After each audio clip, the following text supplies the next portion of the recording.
take the voice and the assistance of the city services out to the community, try to be that bridge. So yeah. So when you say equality empowerment for women and girls, what does it look like? Uh, What are you trying to identify and target?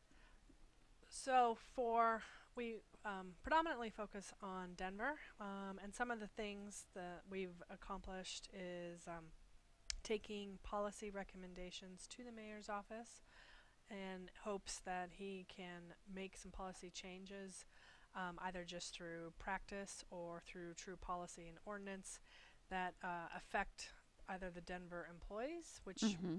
Denver is currently still the largest employer in Denver, or more importantly, affect the community. So, for instance, one of the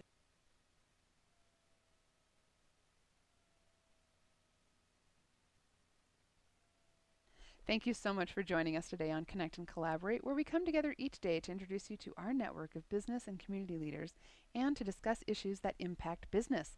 This week, our focus is on women in business. We're talking all week with women who make a difference in business and we'll look at women's integral and sometimes unique roles in the workplace. Today, we are connecting with Jessica Skibo. She is the appointed commissioner on the Denver Women's Commission for the City and County of Denver. Jessica, thanks so much for joining us today. thank you. Uh, yeah, we really appreciate having you here. And tell us a little bit about the Women's Commission for the City and County of Denver. Okay. So yeah, I serve on the Women's Commission. I'm an appointed member through the mayor's office, and it is a uh, appointed organization that of women.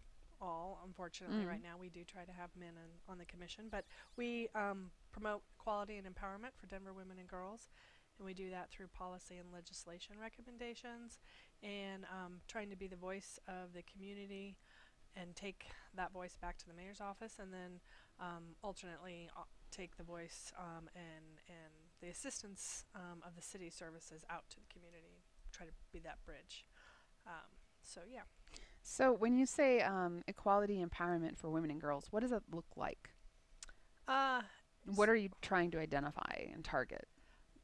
so for we predominantly focus on Denver, and some of the things that we've accomplished is taking policy recommendations to the mayor's office in hopes that he can make some policy changes, either just through practice or through true policy and ordinance that affect either the Denver employees, which Mm-hmm. Denver is currently still the largest employer in Denver, or more importantly, affect the community. So, for instance, one of the policy recommendations we made was for pay equity, Mm-hmm.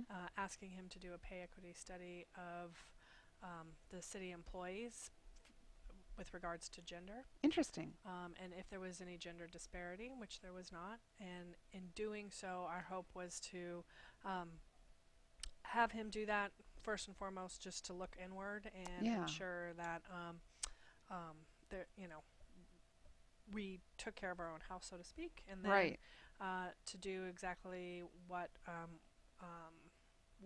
we hope to do is, which is to take that and showcase it to the business community and Right. show that it really isn't that hard, and that it can actually be done. And so we submitted a proposal some time ago, and in May of this year, he unveiled that they did do a study. We hired a third-party consultant to come in, take our data, comb it, and do a classification analysis of our an analysis of pay equity for every classification. So Okay, that's really interesting, and I'm encouraged to know that through that study, and like you said, almost literally a fine-tooth comb, right, going through each of those job classifications, and was there any inequity in pay, in salary, no, in terms of experience and what they're paid, right, right? yep, So that's really encouraging to learn that there wasn't. So they've been. It sounds like the city of Denver has been at least on this yeah, for a while. They've been yes, ahead of the yes. curve. Um, it so there was not any statistical Mm-hmm. disparity.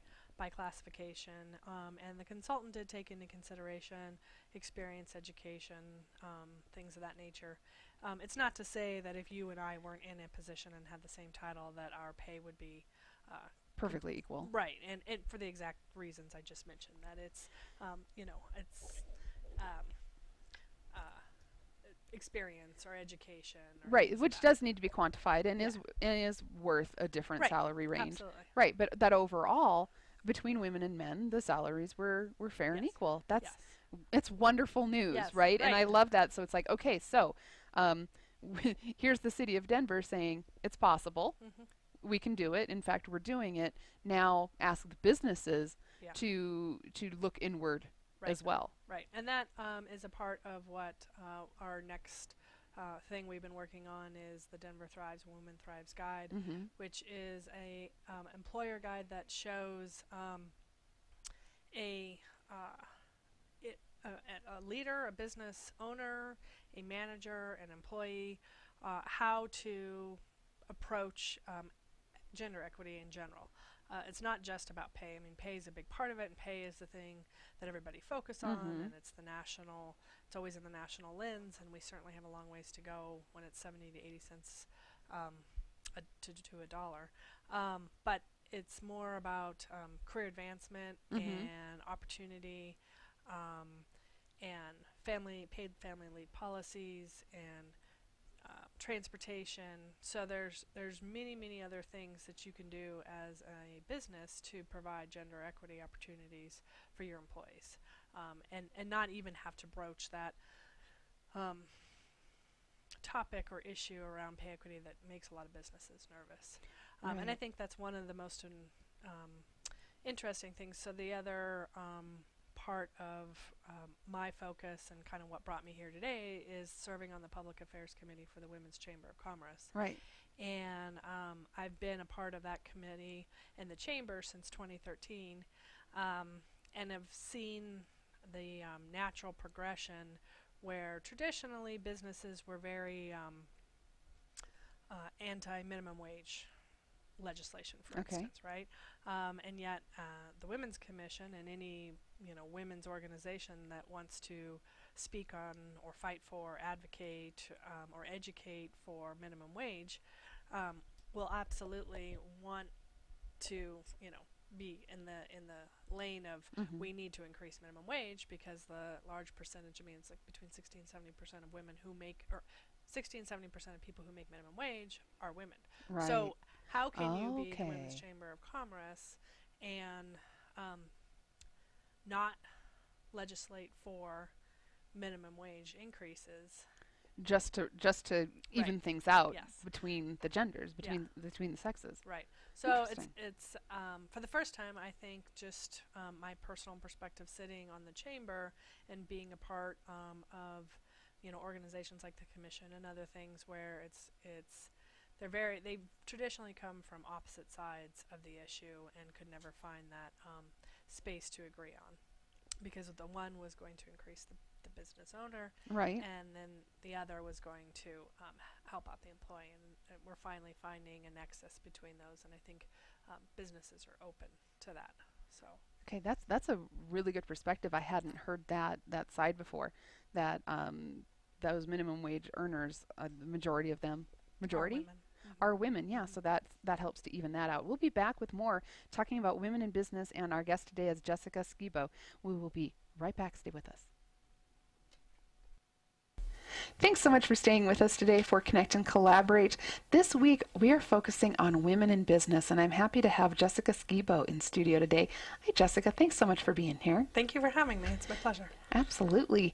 Jessica is the appointed commissioner on the Denver Women's Commission for the City and County of Denver, and that's only one of your Yeah. titles. You're very involved in women's issues and here in city government. Yeah. Yeah. So as I like to say, by day, I work for the city and county in Denver in the budget office. I worked for the city for 10 years now, doing public service before budget and procurement, negotiating contracts on behalf of the city agencies, and now I support a portfolio of agencies in the budget office. But about Well, about 2011, it really became important to me to be a part of a bigger picture, not just by day, a public servant, but really be a part of that community and helping the community in a different way and supporting issues that matter to me, predominantly women's issues. Mm-hmm. And so that's kind of what led me to, first and foremost, joining the Women's Chamber of Commerce, Colorado Women's Chamber of Commerce, and volunteering to be on the Public Affairs Committee. And through that conversation and attending their events is actually how I met and learned about the Women's Commission and became a part of that. And then from there, I've been on different, through that network, I've attended different events and supported different organizations in Denver through their nonprofit events, 9 to 5 and Mm-hmm. Mikasa. Mm-hmm. But then most recently, about a year and a half ago, I joined or applied to be on the board of the Denver Sister Cities International, which is a pretty unique and unknown organization in Denver. They predominantly look to promote peace, humanitarian efforts, and economic endeavors here in Denver and then abroad with our sister cities, which we have 12 sister cities and 2 friendship cities. And it's an interesting organization because they were started in a place in the 1960s around wanting to have a safe space within Denver for the immigrants coming over at that time, right? And the people who had immigrated here wanted a community for the other immigrants coming in, either from their home country or others. And here we are, fast forward, almost now 60 years later, and we still have that situation and still struggle as to whether or not that's something that we should be doing, like the notion of a sanctuary city, right? So, some issues don't ever go away. But so through all of these networking and my endeavors outside of work, which obviously I spend a lot of my free time doing this, is really where I felt like my my ability to mature, to sit here today to talk to you, to speak at different events, like for the Women's Chamber, but to get that confidence and to get the learned understanding of what's going on in our community and how to connect with our different members of our community. So that I feel like to just go to work and come home to punch that clock, so to speak, is not enough if you're a business or a person in a business who wants to really move forward, right? And we're seeing it with the with our society now, where our employee force is wanting, their number one question is not how much I make, but it's what is the whole package, and what is my organization doing for my community. That's almost more important to the younger employee now today than it ever was. So with your work on the Women's Commission, I should say, and Women's Chamber, and so many different organizations, different groups, we talked earlier in the first segment about Denver thrives when women thrive, and that kind of came out of looking at pay equity within the city of Denver. What other focuses does Denver Thrives When Women Thrive have? There's closing any pay gaps for one thing, but and you mentioned like a few more. Are there different programs coming about that can help women have that leg up a little bit as they're in the workforce? Yeah, absolutely. I think probably the number one thing that we realized through our research and preparing this guide is that, and I know something I personally have experienced, is the opportunity for career advancement and training. That's something that is not a new concept, but how do we do that? Do we stop and first and foremost ask our employees what kind of training they want, what's important to them, instead of as a business, right? It's that bottom up versus top down approach. And as a business, do you check the box and say, yes, we offer training? go out and find it. Right. And or these are your prescribed lanes with which you can go get training in. And if you're in broadcasting, yeah, you can go get more broadcasting training. If you're an executive assistant, you can go get executive assistant training, as opposed to thinking outside the box and really promoting your employees to not just get improved skills for the job that they're doing, but what job do they want to do? Right, because maybe if you're an executive assistant in this department, you may have aspirations to move up in that department, and have a greater goal. Right, because I think that the unintended consequence of some of these training programs is it perpetuates the class situation. This is where you are, and that's where you can go, and it's a limit. Right. If I'm a person and you don't want it to be a limit. Right, exactly. If I'm a person who only had the opportunity to get this level of education, or didn't get education and came in at a lower entry level type position, have I ever been given the opportunity to really move up? And working in the budget office, I have training, and we are allowed to go get training that does improve our skills. But just using myself as an example, if I wanted to go get city planning training, right? I see the city growing, it's exciting, it's new, it's different, it's something that I find myself having interest and passion in. Or I want to be an engineer. The city has planners, the city has engineers. But I'm pretty sure that if I went and told my boss that I wanted to use my training dollars every year to go get planning, that they would be, not approving of that. And it's not to right, and not necessarily to keep one person down, but to say, well, wait, we've invested in you in here, and then we'd have to, oh gosh, look at all the changes we'd have to make. Right. So I would charge business owners to think outside the box when it comes to career advancement and training, and don't perpetuate a situation that that you may not even realize that your employees are in. And to the extent that you can offer opportunities that, obviously if I get a planning degree or if I get an engineering degree, my opportunity to lead the city is greater. But my opportunity to stay with the city is also greater, right? So there's frameworks you can put in place that allow your employees to go get a skill set and maybe still commit to that 5-year program with your company, or don't just check a box, whether it's pay equity, whether it's training, whether it's career advancement, whether it's healthcare. Have you stopped and asked your employees, how do they define family? And if you haven't done that, then how do you know your health insurance plan is meeting their needs? So it's don't just check a box. Be conscientious with your decisions as an owner or as a manager. Well, and I can see that, because maybe there's a kind of skills assessment where it's like, maybe you have somebody who's great in this role, but if they're how would you employ that? Some sort of skills assessment. It's like, wow, you would be great at this. We should get you some training there. Right. Yep. Exactly. Yeah. So the Denver Thrives Guide speaks to different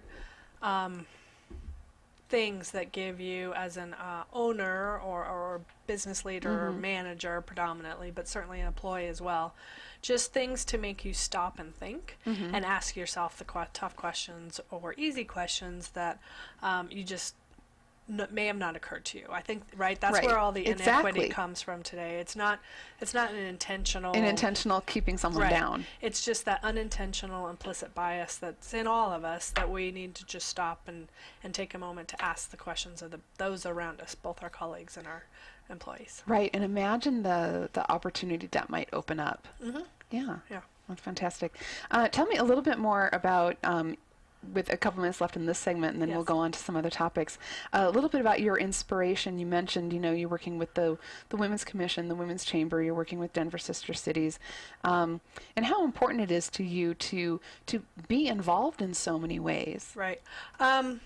So I think that I'll be honest. One of the ways, like most of us work because we need a paycheck, right? So we are all within that framework, and some of us are lucky enough to do a job that we also love, and that we get passion and fulfillment around, but so many of us aren't. And even when we are, I love my job and I love working for the city of Denver, but there are those days where I don't love it as much. Sure. And so my my fulfillment to feel like I was making a difference in the world, that I was part of something bigger, that I expended my time and effort towards something that I cared about, is what drove me to determine which nonprofit or advocacy organizations to join. And that has been my kind of savior at times. So those tough days when I wanted to quit, like we all have had,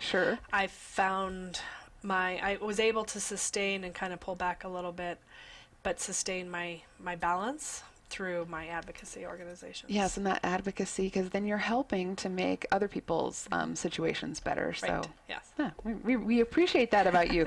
We're talking today with Jessica Skibo. She is commissioner on the Denver Women's Commission for the City and County of Denver, and we are focusing this week on women in business. We want to talk about how women do make a difference in the business place, and those unique roles that we have. We'll be back with more with Jessica right after this break. Stay with us.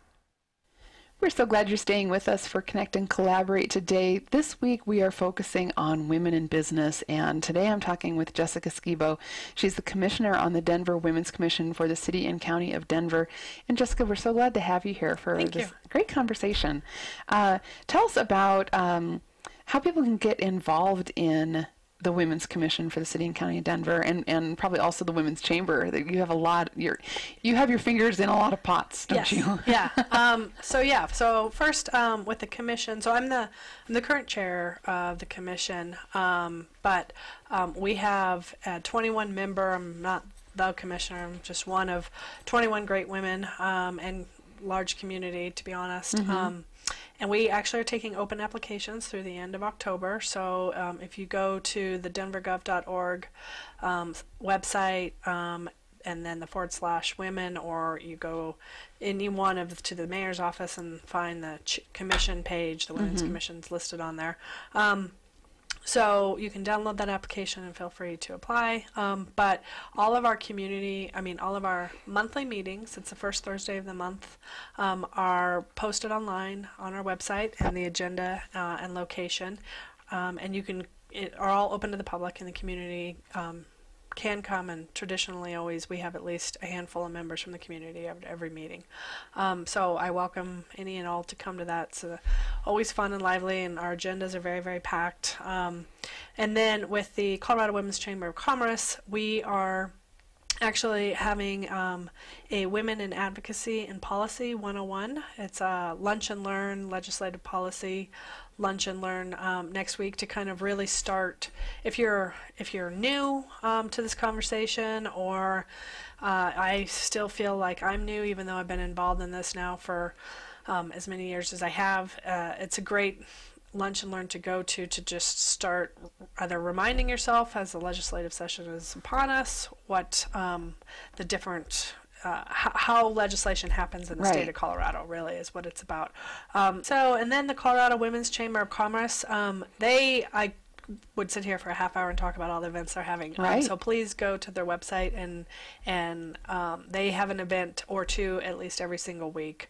But the most important ones that the Public Affairs Committee are involved in is what occurred today. So unfortunately, all you listening probably missed it, or hopefully attended.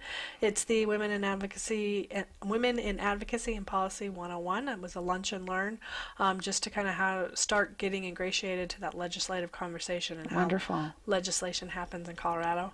But then we have a Women's Chamber Day at the Capitol coming up on January 31st in 2018. And then we're going to be having a conversation series coming in summer of 2018, and then a gubernatorial interview coming in probably late August of 2018. So, but visit the Colorado Women's Chamber of Commerce's website to find out all their different events. And yeah, it sounds like there's a lot of great stuff to get involved in. And they try to have them kind of all over, so it's not just downtown. Wonderful. So yeah, we talked about the events. We talked about how they can become a member, and we'll put links to that on our website at cobrt.com/radio, where you can find today's the podcast from today's show and more information.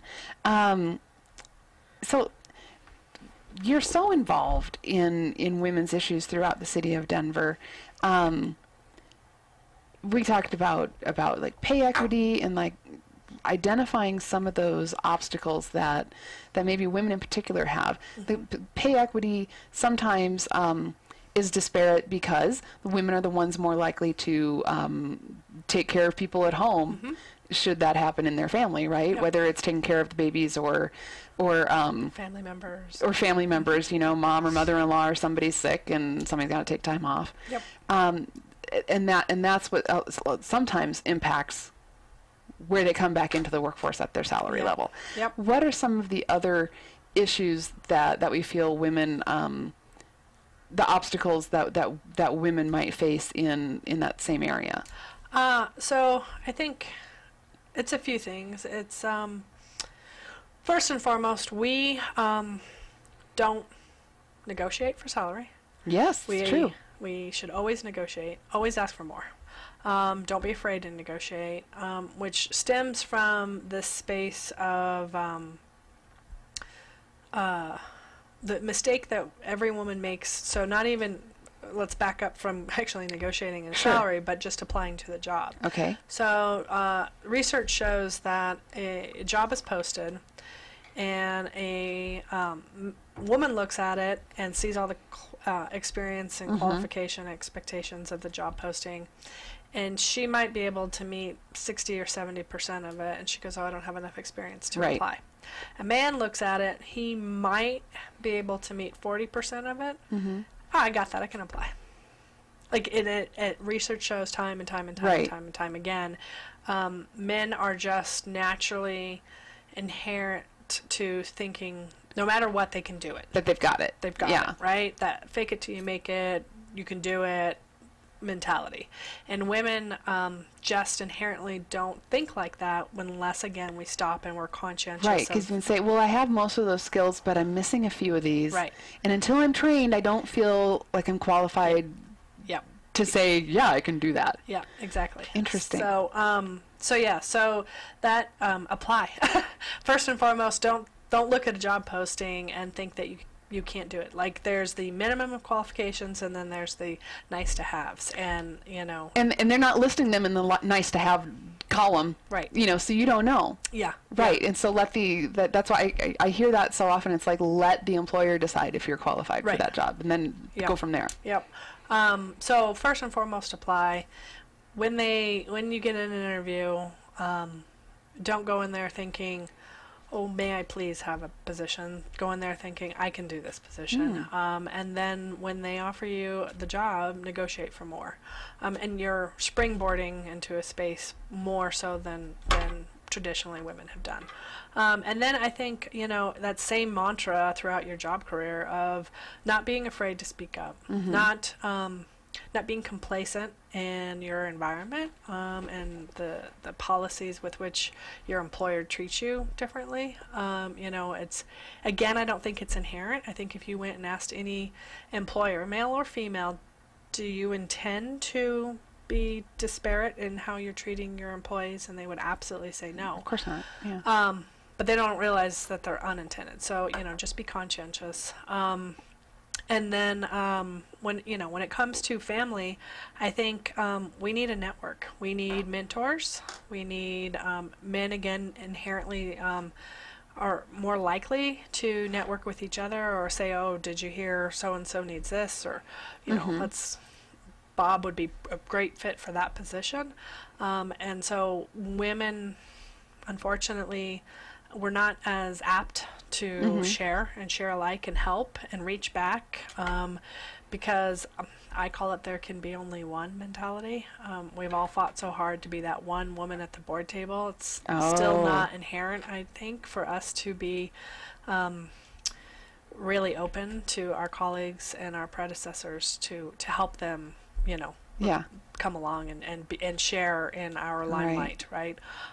So I know for me, you know, when I was at the chamber a couple weeks ago discussing the Women in Business seminar, we talked about mentors, and there was a lot of discussion about asking for mentors. And I know for me, my most important mentors probably didn't know they were my mentors. All right. Right? They were just champions of me. of Jessica and who she was and my skill set and my passion and my drive and my ethics. And because of that, they became mentors.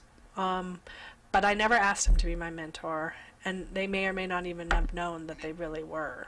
Known how influential they were Right. to your thinking and your confidence and your believing in yourself. Yes, correct. Yeah. Exactly. The essence of me believing in myself. So I think if I could give anybody some advice is, one, don't be afraid to ask for a mentor, because if you ask, they're going to say, like that needs to be done. But two, look into yourself to say, can I do that for somebody else? Can I help people? Can I give them the confidence? Can I be their champion? And then, I think it's equality goes both ways. Yes. One of the best things I've read is about leaning out at home. Don't just naturally be the person who goes, oh, I'll go get our son, or I'll go take care of the mother-in-law. Expect more out of your spouse at home if you're lucky enough to have that. And then, when they do offer up help to clean the dishes, clean the house, do something at home, make dinner, don't be so quick to criticize. Right, it's like, that's not how I would do it. Right. Too bad. You didn't do it today. Yeah. It's done. Yeah. Lean out. Men need to lean in, So it's equitable in all spaces in order for us to be able to have that capacity in our own lives as women to really pursue our careers. Yeah, because that micromanaging isn't giving anybody a break. No. Right? Yes. Okay, we're going to talk more with Jessica Skibo when we come back. Stay with us here on Connect and Collaborate as we're focusing on women in business. We're so glad you're staying with us here for Connect and Collaborate today. We are focusing on women in business this week, and today I'm connecting with Jessica Skibo. She is with the Jessica Skibo with the Colorado Women's Chamber of Commerce and the Public Affairs Division? Committee. Yes. So Jessica, we're really enjoying having this conversation. It's so important. When we left off, we didn't leave off with this, but you mentioned it in the last segment about women negotiating for their salaries. And I don't know, are we afraid to do it, or do we think if we ask for too much, they'll just say no? Yeah. Yeah. Yeah. Or because it's not that we don't think we're as valuable.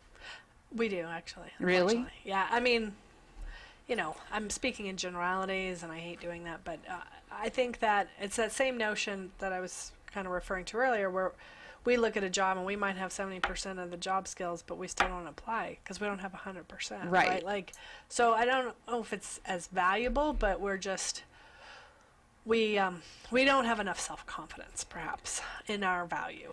Or the perspective is a little bit different, because we're thinking like, oh, well, I might be wasting that person's time. Yeah. And the other guy's like, nope, they should give me a shot, and I'll get in there. So when we talk about negotiating, because it's tricky, I think it is tricky to feel like you can ask for what you really need. Right. Is where I see it. It's like, okay, because I even had my dad one time say, because I had a job that was finally paying me decent money, and Dad thought it was outrageous. Yeah. Because he's a Nebraska farmer, and and like, and he said something. He's like, she makes this, and I'm like, Dad, I earned that. Yeah. It's not an obscene amount of money that somebody decided to give me. I earned that because I'm worth that, and I have the experience. Yes. And he just kind of had to regroup, because he's never worked in an office, so he was a farmer and rancher, and your money's determined by what people are willing to pay you, for your wheat or your corn or your cattle. But another example that just shocked the daylights out of me, and I still don't know how to counter that. When I was in my 20s, working, and I had a coworker that just came in. He was recently hired, doing mostly the same job, a couple different responsibilities. And he was telling me that when he was in the interview, he kind of sat back in his chair, which we would never do, right? No. First of all, we never sit back in our chair. Yeah. And, ankle on his knee posture, and grabbed his knee with positioning his hands so that his ring finger for his wedding band was facing the interviewer the whole time. Because he was married and had a kid on the way. And he's like, here's my ring. Absolutely. I've got responsibilities. You need to pay me more. Just the body language. And when he told me that, first I was offended Good. and shocked, and I still don't know what to do with that. Yeah. You know? Yeah. So it's just this, it's a posture, it's a confidence, it's a... Well, and that's research shows that you take away everything else in the conversation, and there is this mentality. I hope that it exists less in today's world, but I fear it probably still exists in today's business world, where a man has a family or comes to work and says, my wife is pregnant, and everybody's like, oh, we got to give Joe a promotion because he needs to make more money. He's got a family Right. to take care of, right? It's that traditional notion of the nuclear family in the 1950s where the woman, he was the only money maker. He was the only Right. breadwinner in the family. So, you know, it's not, it didn't necessarily start from an ill-willed place, but transformed to today, or even, you know, 20, 30 years ago, where there's women in the workplace, and Well, how many women are the head of household? today, right Today. now it doesn't apply, but Right. so 2 weeks ago or 3 weeks ago now, I was at the State of Women in Business, speaking on behalf of the Chamber and the Commission and stuff for the Colorado Women's Chamber of Commerce. And one of the stories that we kicked off the day with was from both the Lieutenant Governor and then Kristen Blessman, the CEO. Her mother was in attendance. They both shared stories about their experiences starting off working. And there was the Help Wanted ads, which was the only way to look for a job, right? Right. And there was the men's column of Help Wanted ads, and there was the women's column of Help Wanted ads. So it was very, very clear which jobs you were allowed to apply to. Right, but wrap your head around that for today's comparison. Right. Yeah. Right. And then to take it a step further, of course, only nurses, teachers, and secretaries were in the Help Wanted column of the women's Help Wanted column. But then to really put it into perspective, as a part of the application process, you had, as a woman, to submit to a pregnancy test. Oh. Yeah. Really? Let that one digest for a minute. You had to submit to a pregnancy What year test. was this?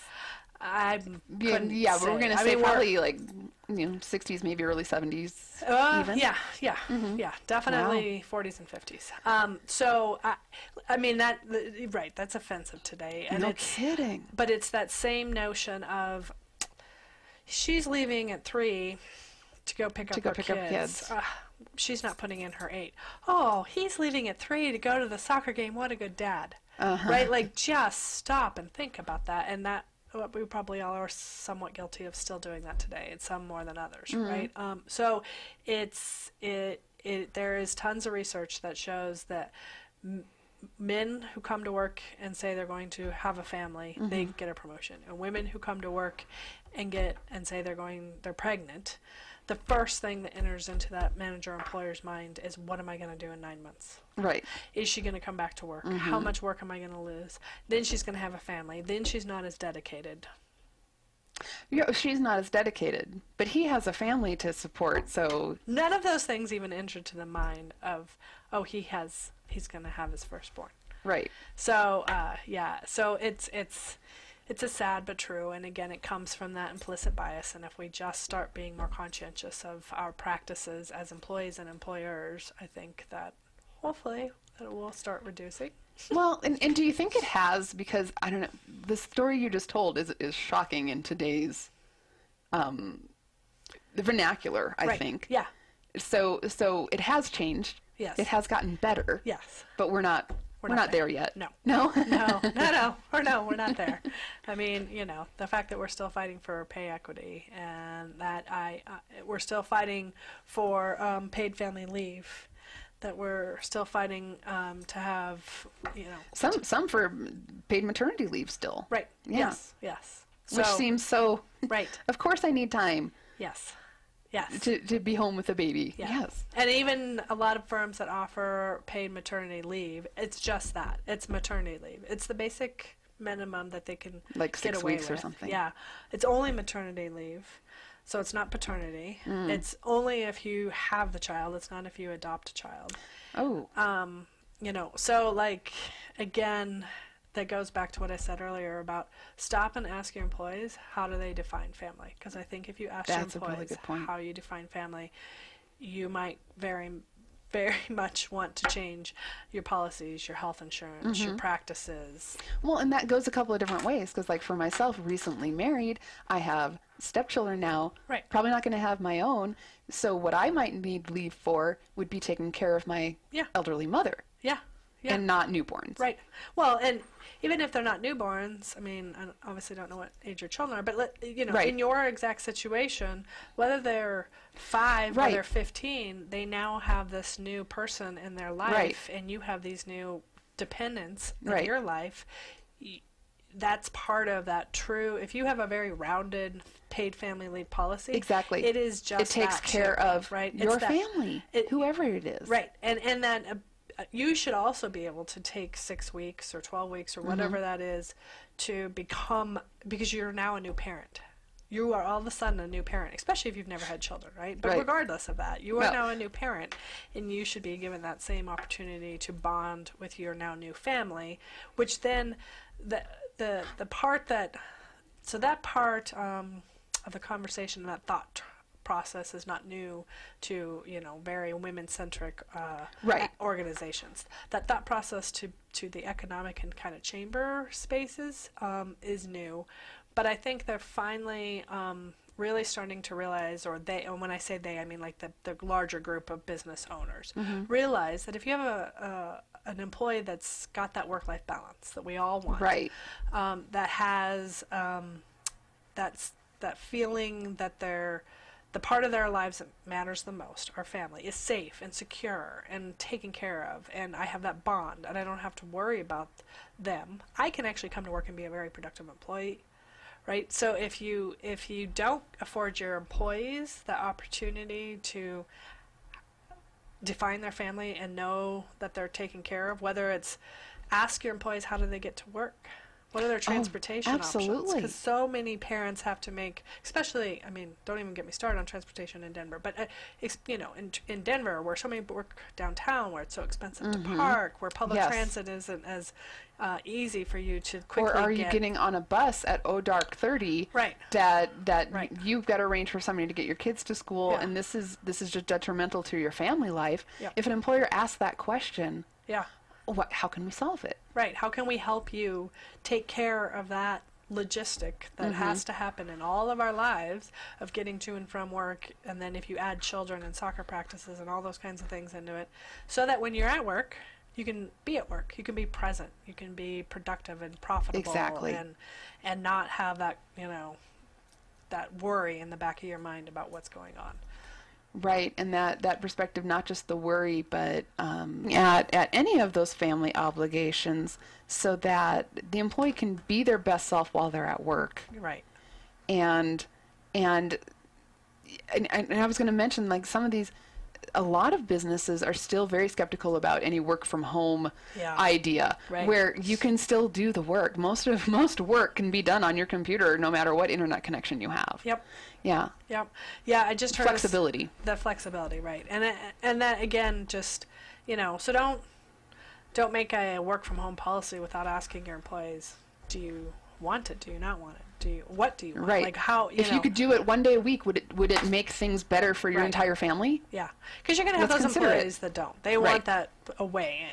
Exactly. But you're going to certainly have those employees that do. And it's funny, I heard an NPR study here recently that talked about how you save as an employer. It costs $11,000 for each employee to have a spot at work, to have that computer, to have that chair, to have that office, to have the overhead to provide the office and the heating and water and all those Really? things. Yeah, just within the last couple of weeks, I thought that was interesting. That is And, interesting. because then the employee is paying for presumably the computer and the chair, and then never mind the environmental footprint that you, as an employer, save to the world. Right. Not to be overly dramatic, but you're not driving to work, right? Right. The employee's not driving to work. The employee's not having to pay for gas, right? Right. And I think And if that you could just flex that a couple of days a week, what could Yeah. that change? what can that change, Yeah. right? And it gives employers other opportunities to like I kind of started off the program with talking about how our community at large really wants to know, what are you doing as an employer for the community. The employer group at large wants to know what kind of efforts are you doing to give back, and what is the total package, not just how much you're going to pay me an hour or a year. And I think it's things like that, whether it's family leave policies or it's work flex work policies that not only help the employee and help the employee's family, but make a difference in the greater community of not having as many people on the road and things of that nature. So, well, thank you so much, Jessica Skibo, for entertaining this conversation with us and giving us so many perspectives on women in business and how we can kind of make accommodations for everybody in the workplace. Yeah, and absolutely. do better. Yeah, no, thank you for having me so much.